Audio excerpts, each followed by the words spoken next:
ஸ்ரீமத்யே விஷ்ணு சித்தாரியே மனோநந்தன ஹேதுவே நந்த நந்தன சுந்தரியே கோதாய நித்தியமங்கலம்.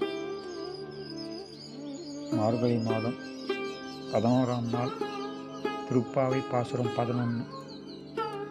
கற்றுக்கரவை கணங்கள் பல கறந்து செற்றார் திரளழிய சென்று செருகச் செய்யும் குற்றமொன்றில்லாத கோவலர் தம் பொற்கொடியே புற்றரவு அல்குல் புனமயிலே போதராய் கற்றும் தோழியர் எல்லாரும் வந்து நின் முற்றம் புகுந்து முகில்வண்ணன் பேர் பாட சிற்றாதே பேசாதே செல்ல பெண் பெண்டாட்டி நீ ஏற்றார்க்கு உறங்கும் பொருளேலோர் எம்பாவாய். கன்றுகளோடு கூடிய பசுக்களிடமிருந்து பால் கறப்பவனாகவும் தங்களை பகைத்தவர்களை எதிர்த்து நின்று போரிடும் தன்மை உடையவனும்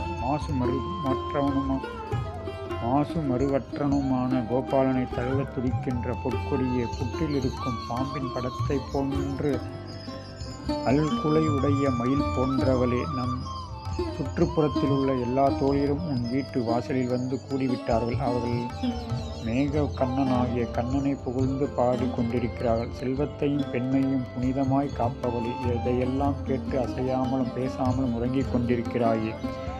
அர்த்தமற்ற இந்த உறக்கத்தினால் உனக்கு என்ன பலன் கிடைக்கப் போகிறது?